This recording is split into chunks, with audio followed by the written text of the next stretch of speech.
एक सांसद, मंत्री और यहाँ तक मुझे लगता है कि मुख्यमंत्री कार्यालय तक संबंध थे।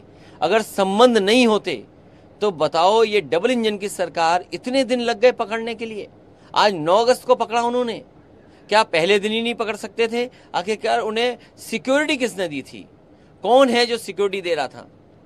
और उसका इतिहास अगर उठा करके देखोगे, लखनऊ से लेकर के दिल्ली और दिल्ली से लेकर के नोएडा और वेस्टर्न यूपी में भारतीय जनता पार्टी के बड़े बड़े नेताओं से उनके करीबी संबंध थे। जी, आपको लगता है कि साल 2024 की जो लड़ाई है वो तिरंगे के माध्यम से राष्ट्रवाद जगा करके लड़ी जा रही है सभी दलों में? भारतीय जनता पार्टी तिरंगा को भुला देगी, वो हिंदू मुसलमान पे आ जाएगी। भारतीय जनता पार्टी को पता होना चाहिए, आज़ादी की लड़ाई हिंदू मुस्लिम दोनों ने मिलकर के बराबर की भूमिका निभाई। अगर हमारे हिंदू भाइयों ने कुर्बानी दी है तो मुसलमान भाई भी पीछे नहीं हटे, उन्होंने भी बड़े पैमाने पर कुर्बानी दी है। और भारतीय जनता पार्टी का ये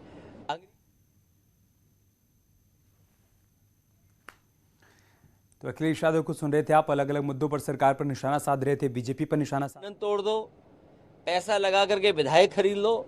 ये संस्कृति जो है तोड़ करके सरकार बनाने की, डिवाइड एंड रूल की, ये भारतीय जनता पार्टी की रही है। मुझे लगता है बिहार ने जो सबक सिखाया है, शायद भारतीय जनता पार्टी आगे कभी कहीं भी ऐसा काम नहीं करेगी। अयोध्या मुद्दे पर जब सरकार कह रही कि ये फेक लिस्ट थी और उनके बयान भी जारी हो रहे हैं। अगर फेक लिस्ट थी तो बड़े बड़े अखबार, जिम्मेदार अखबार इस बात को लिख रहे हैं कि उनके विधायक, उनके मंत्री, वहाँ के मेयर और वहाँ के छोटे बड़े कार्यकर्ता उसमें शामिल हैं।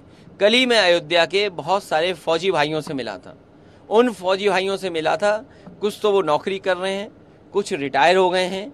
उन्होंने अपने जीवन का सब पूंजी उसमें लगा दी, घर मकान बनाने में।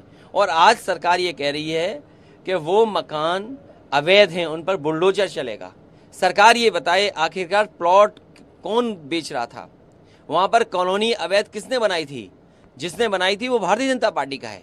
और अगर रजिस्ट्री हुई है तो सरकार के अधिकारियों ने रजिस्ट्री कैसे कर दी?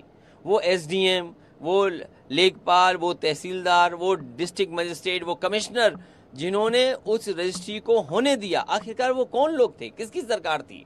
और ये रजिस्ट्री का खेल, ज़मीनों का खेल आज से नहीं चल रहा है। एक ही दिन में, एक ही रात में एक ज़मीन की कीमत कितनी हो गई, उस पर जांच चल रही है, उसकी रिपोर्ट अभी तक नहीं आई है। आखिरकार बीजेपी के लोग शामिल हैं, इसलिए रिपोर्ट अभी तक नहीं आई है। थैंक यू, बहुत धन्यवाद आपका। तो समाजवादी पार्टी के अध्यक्ष, उत्तर प्रदेश के पूर्व मुख्यमंत्री अखिलेश यादव का गंभीर आरोप। उन्होंने कहा कि श्रीकांत त्यागी पर भारतीय जनता पार्टी का हाथ था, लिहाजा गंभीर आरोप उनकी तरफ से लगाए गए। उन्होंने सवाल पूछा कि श्रीकांत त्यागी को सुरक्षा किसने मुहैया करवाई, किन किन लोगों ने उसकी मदद की। इन तमाम सवालों का जवाब देना होगा।